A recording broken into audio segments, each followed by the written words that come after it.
reka mpere kuri Honorable Evode Uwizeyimana mu kiganiro duheruka kugira kuri iyi ngingo.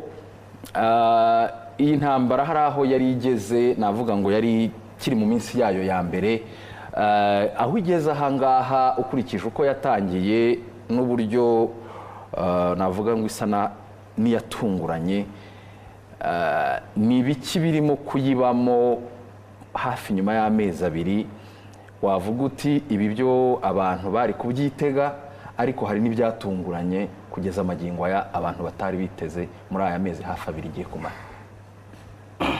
Urakoze Dive, ngira ngo kuko twigeze kuvuga kuri iyi ntambara, ariko ndibaza ko n'icyerekezo twayihaga n'ubuhangange bwa Amerika tuzi, kuko twagenderaga no ku byo Trump yivugira, yavugaga ko ari intambara iramutse itinze yamara ibyumweru 2. Hanyuma ndetse na legal basis wibuke ko twayivuzeho, iriya resolution bafite imuha ububasha bwo gutangiza intambara atabwiye Kongere, ariko bikaba yempoza condition y'uko iyo ntambara itagomba kurenga iminsi 60, ndetse kurumva bavuga ko ni iminsi 90, harimo 60 y'iyo ntambara n'iminsi 30 yo kuvana ingabo mu birindiro. Nuko byanditse, kongera ngo uzi ko byateye polemique, twabivuzeho abantu bavuga yuko atabajije Kongere, ariko ku bijyanye n'ububasha bwo gutangiza intambara cyane cyane nk'iriya umuntu ateganya ko izamara igihe gito, arayitangiza ahubwo akabimenyesha Kongere. Icyabaye rero ubu tuganira, ngira ngo iriya ntambara bayitangiye kuri 28 z'ukwezi kwa kabiri. No kuvuga ko uyu munsi tubaze ya minsi 30 yo kurangiza 60 yo kurangiza ibikorwa bye bya gisirikare, harabura iminsi 9 niba nabaze neza. Kuko hafi aho, kuko no isufi nta nubwo nibaza kwigera urebye ni nk'icyumweru kimwe. 28 z'ukwa kabiri, 28 z'ukwa kane, ukoze imibare yoroshye iminsi 60 isa nimurangiranye, no kuvuga ko mu cyumweru kimwe we yagombye kugaragaza ko yatangiye kuvana ingabo mu birindiro. Icyo ni kimwe. Hanyuma intambara rero nge ntekereza ko niba hashobora kuba harabaye ubusesenguzi inzego z'umutekano, inzego z'ubutasi, ngira ngo bashobora kuba baranegirije cyangwa se batarigeze baha agaciro wenda ubushobozi bwa Iran, ubushobozi bwa Iran bwo kwirwanaho, kuko Iran iyo yitegereza urabona intambara irimo kurwana, yego ugiye kureba ibyo bita guerre conventionnelle n'ibikoresho n'ubukana dusanzwe tuza Amerika ifite, yes, ni igihangange, ifite imbaraga, ariko Iran yagaragaje ko ifite capacity yo gutuma iyo ntambara itinda kandi gahenda kurusha. Umuntu muri treasury ya Amerika baravuga ko ni intambara irimo kubatwara hagati ya $900 na miliyari y'amadolari ku munsi umwe. Donc $900 z'amadolari. Hanyuma ni intambara navuga, gusinzi niba byita impu zombi, navuga ngo ni guerre hybride, kubera yuko ushobora kwireba du point de vue militaire, harimo za misile, harimo amadrone, harimo intambara, nako harimo indege z'intambara. Ikindi hari ushobora no kuyireba mu bundi buryo, nibyo ndimo kukubwira, ni intambara militaro economique, kubera ko ifite na component y'ubukungu. Ikindi nuko kugeza ubu ngubu Trump byamunaniye, byamugoye gusobanura objectif z'iriya ntambara, icyamujyanye muri Iran kugeza ubu ngubu ntabwo arimo gushobora kugisobanura.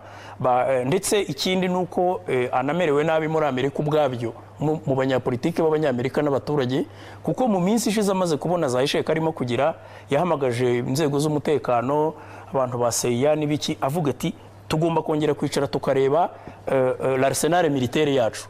Kubera iki barimo barakoresha uburyo buhenze, bashobora kuba hari n'ibintu by'ibitwaro bya kera byabaye archaïque baronze bitagishobora kugira ikintu bibafasha. Ikindi Netanyahu ashobora kuba yaramushoye muri iyi ntambara, nabyo byashoboka.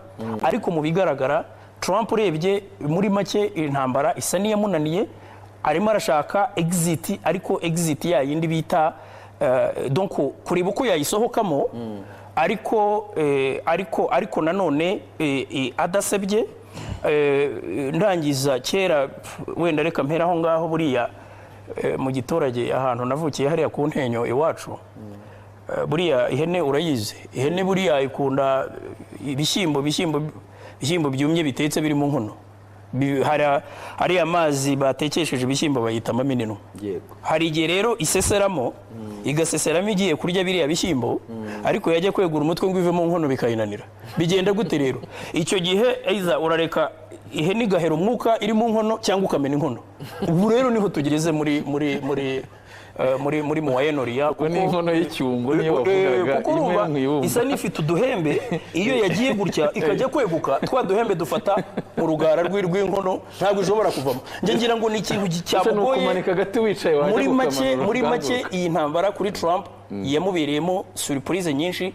Ikindi cya kabiri ya teori ya mbona ringiye kuyitiyamo ya mugabo ariko siye ya make America great again, ahubwo ishobora ku gihe kirekire kuzatuma Amerika ahubwo bayitinyuka. Ya teori yo kongera kwiyempoza nk'igihangange cyonyine ahubwo byazanye biri buzane la montée en puissance, biri butume ahubwo hatumbagira yasi iri multipolaire ya yindi bo bagombaga kwirinda ibihangange byinshi. Nicyo ndimo kubona, ariko ingaruka z'ubukungu kuri iyi ntambara ni nyinshi. Wakwibaza ngo iyi ntambara ninde uyungukiramo? Nakubwira ngo uyu munsi ntawe.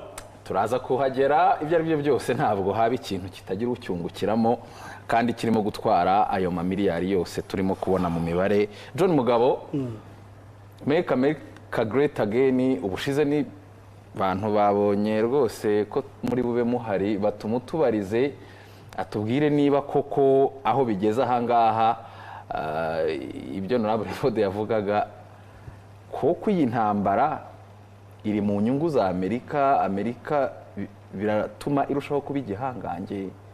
Nibyo Trump arimo.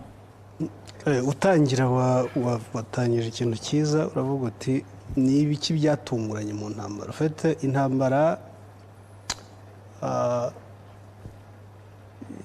uburyo irangira bigenwa n'ibigenda bivuka muri yo. Buriya uburyo intambara irwanwa ahanini bimenyekana yatangiye. Now ibintu byatunguranye ni nka kimwe cyangwa bibiri, ariko injyana yo yari n'ubu ngubu kandi nicyo cyifuzo.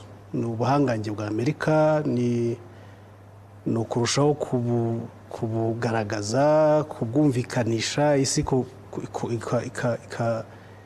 igakomeza kubyumva ityo kandi ikanabyubaha. Aho yumvaga ko Amerika yatangiye gucika intege, batwibutse ko ikomeye. Now ariko hari dynamics ebyiri ngira ngo ahari zitari zitezwe ko ziri bubyara ingaruka zikomeye. Ubwo ni ibintu bibiri byatumwe. Ego, icya mbere ni uburyo n'imyitwarire y'ibihugu by'akarere. Akarere kariya ka Moyen-Orient, biriya Gulf States. Mu Kigobe hariya. Kigobe ariko cyitwarye Yego niko tugenda. Biriya bihugu habayeho kubara nabi ku ruhande rwa Amerika.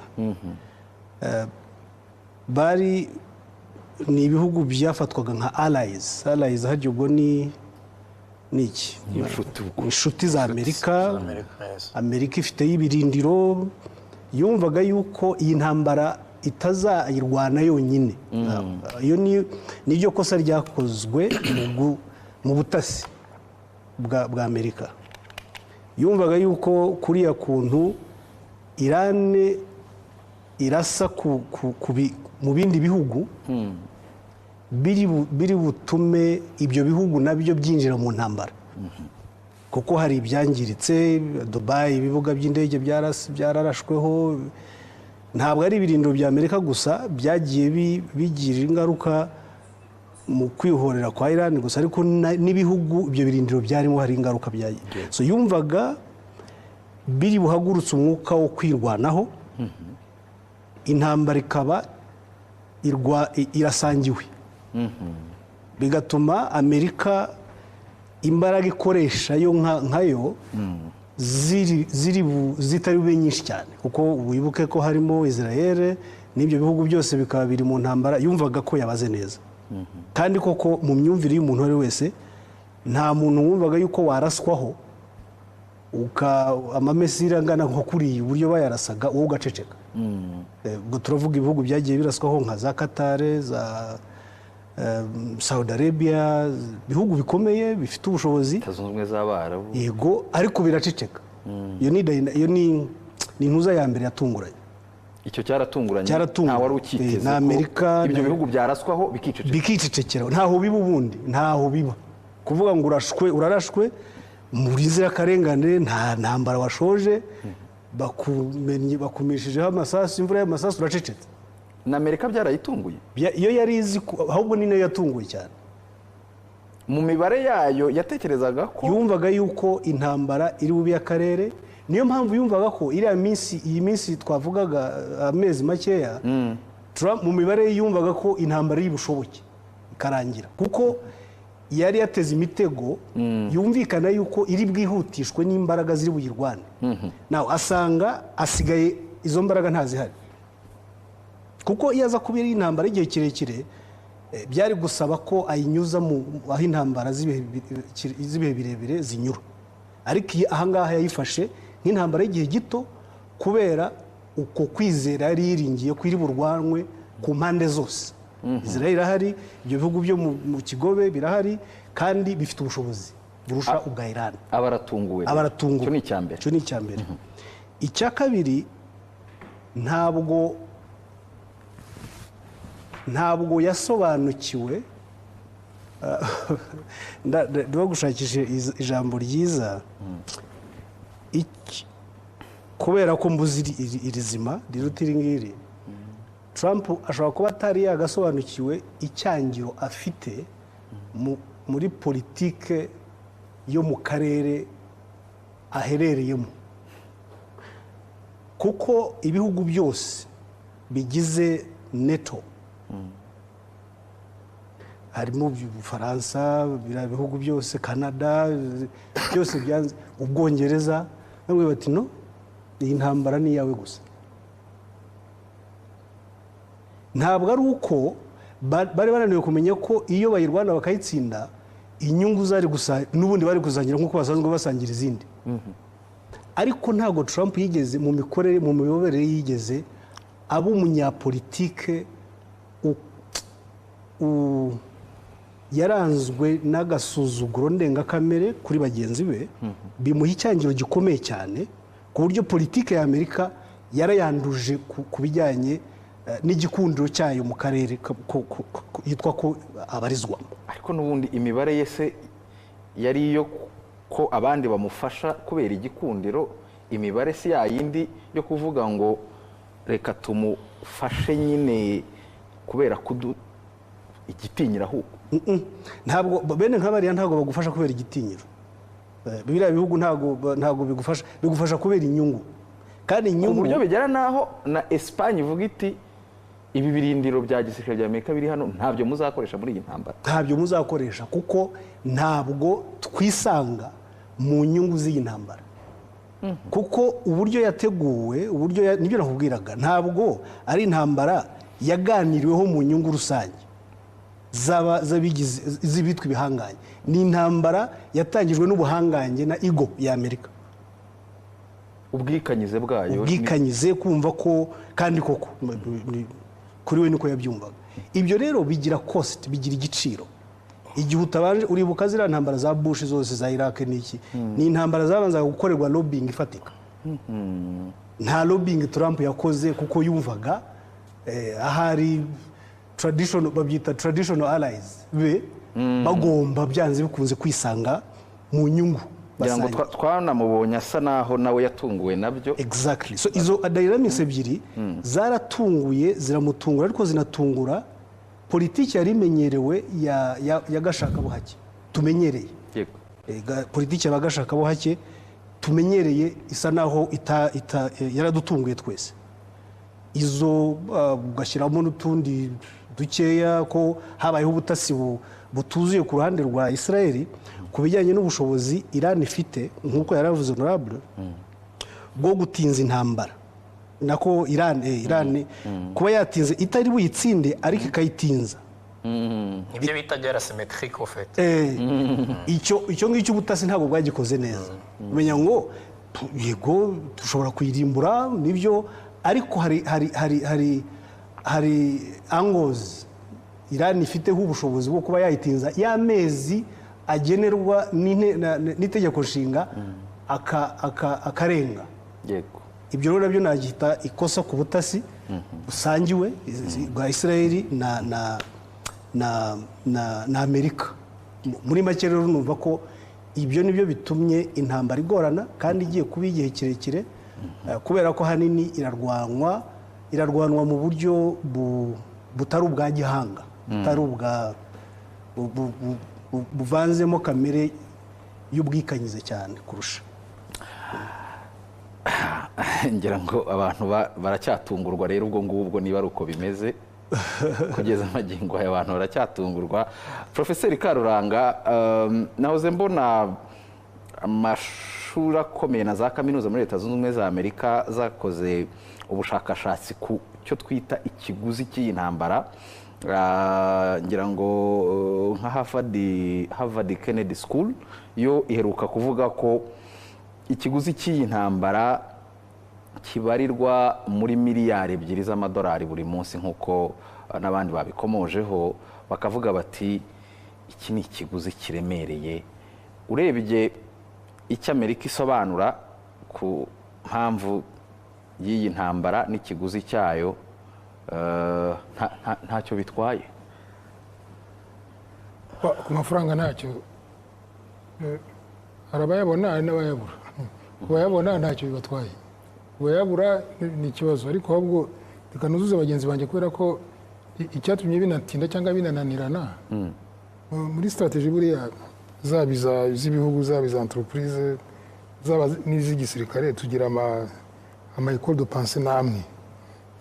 Mu gisirikare icyabaye mu gisirikare ari cyatumye bitinda ni concept nshya inashamikiye kuri ibyo Honorable yavugaga bya guerre asymétrique. Ni ukuvuga ngo igihe kirekire cyane abantu barwana intambara ziriya za conventionnelle tubashyira mu ipaki ibyo twita resource, abantu de resource based view muri strategy. Ni ukuvuga ngo ufite company nanjye mfite company, twese turahangana kubera ko dufite n'amafaranga angana, ibikoresho bingana, turi muri transport, ufite amakamyo 20 nanjye mfite amakamyo 20, turahangana. Izo ngizo na approach kuri iyo resource based view. Ni ukuvuga ngo mfite indege, mfite mato, mfite igisirikare, mfite resources ziri, izo ngizo ziri physical resources zo twatuvuga. Ariko hashize imyaka cyane cyane kuva muri za Vietnam muri strategy ya gisirikare yahindukiye, n'izo entreprise twagiye twevuriwa tujya mu byo twita ama dynamic capabilities.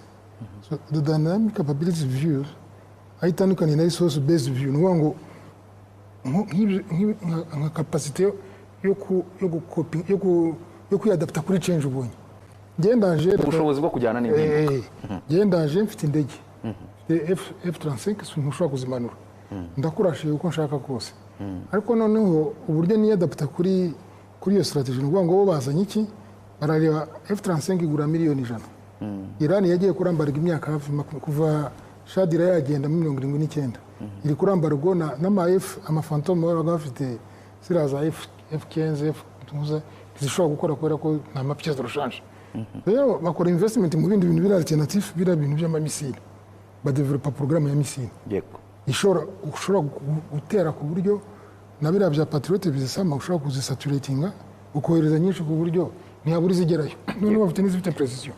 Ngira ngo izo bagabye kuri Israel, wenda nguciye mu ryo uvuga, bavuga ko byibura 8% zabashije kugerayo. Wenda Israel yaburijemo 92%, ariko 8% zageze. Ibyo nabyo nitubizi kuko media twebwe turebaho ni iz'Abayisraeli n'iz'Abanyamerika. Ariko iyo bavuze 8% bari nibura nka 20%.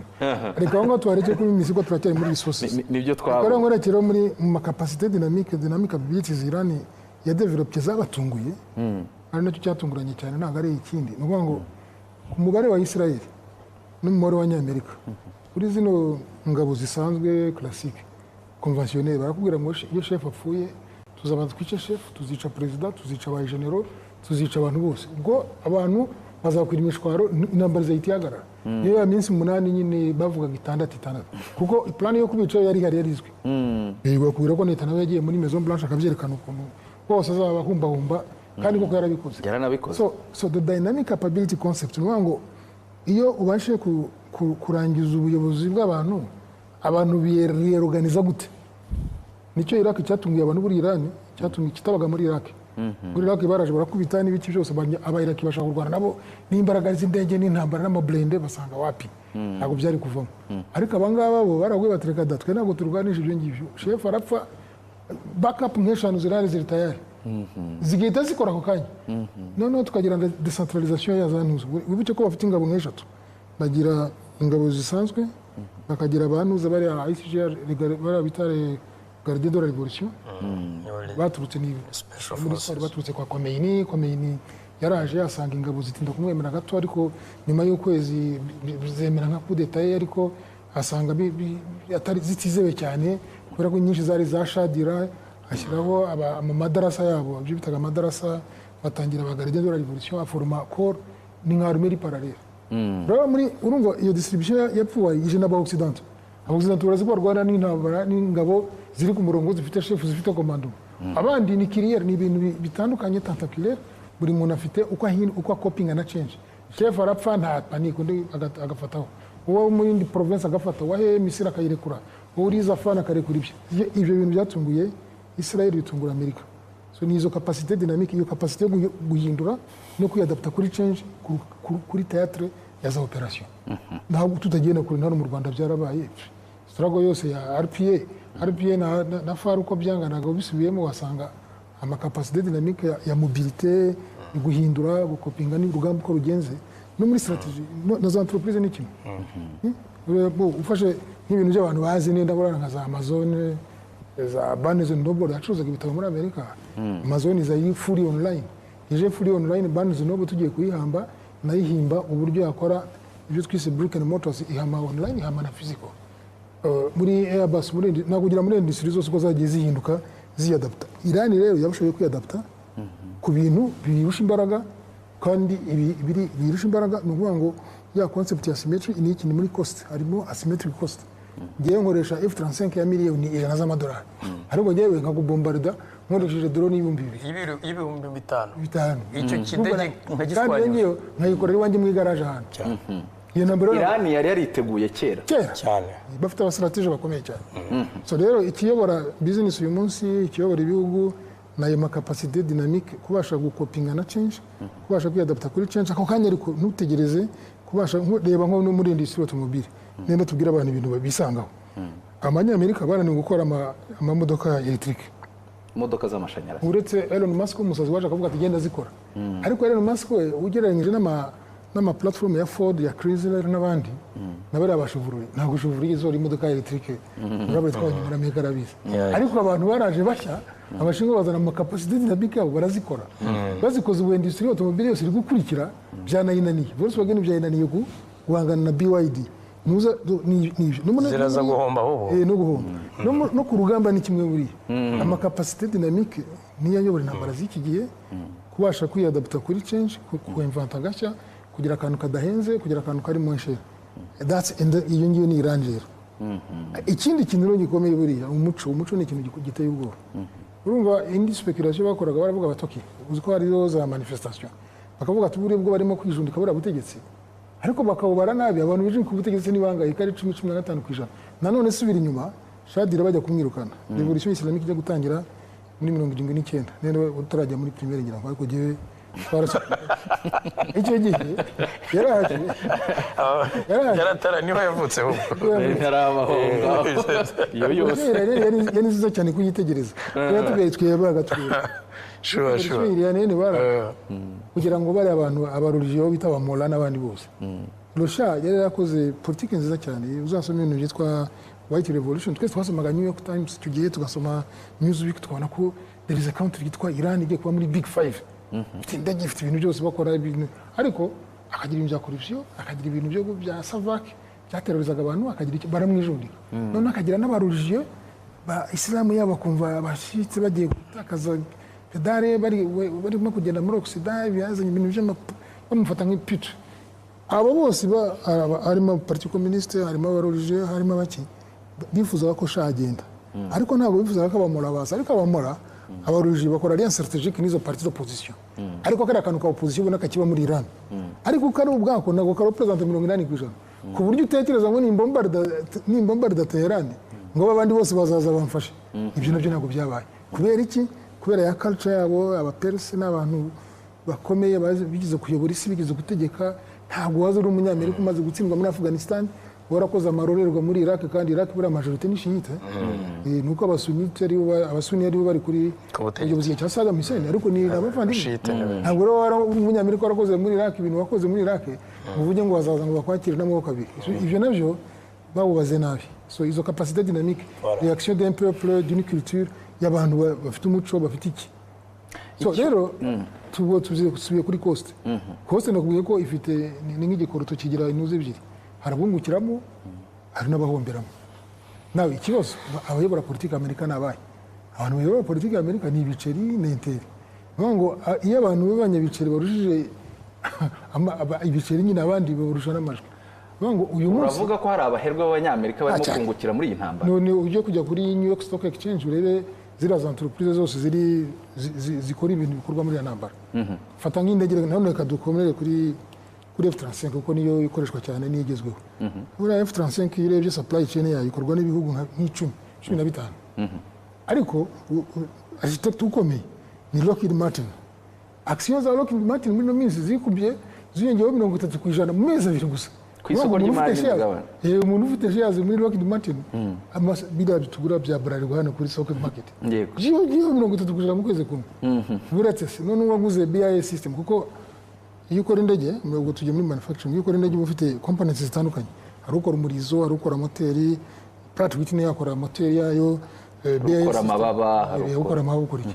Nka BAE system ukora electronic yayo iriya ujya wumva ngo electronic embarque, bira Trump yigeze kuvuga ngo n'ubundi se abanyaburayi izo ndege twazibagurishije, ngo n'ubundi software nitutava code bazayikoresha. So the company ikora unfortunately ni y'Abongereza, ariko ifite ikote kuri buruse muri Etats-Unis. Noneho yongeyeho 300%. Ngo abo bantu nibo mbwira barusarura mu nduru barahari benshi, kandi nabo Maison Blanche bigere noneho shyiraho abakora amadrone. Simbizi bije ntabwo nabyicayeho ngo mbirebe, ariko bavuga ko umuhungu we sinzi niba n'abakwebe bafite interi muri company y'amadrone babahaye ikiraka cyo gukora amadrone sinzi ibihumbi bingahe. Urumva abantu basarura mu ntambara nabo bigerera muri Maison Blanche, ku buryo utajya umenya ngo ese ubundi uriya mugabo ko umunsi avuga nk'igiciro cyangwa ari nk'aricyo kandi kantu kagakuryo koroshye. Uyu munsi araza kuvuga ati yewe turadura umunsi ndafunguye n'intambara ndayihagaritse, peteroli ibiciro bikagabanuka. Ntibibonye? Yego. Ibintu uko 20%. Ubwo abagura kandi abatradinga n'abanyamerika nyine n'abantu bari hafi y'ibyo bintu. Ako kanya umutungo wawe ejo bundi akavuga ati nongeye ndabifunze bikazamuka. Wa wundi waguze babimanura ya buruse akagurisha bizamutse.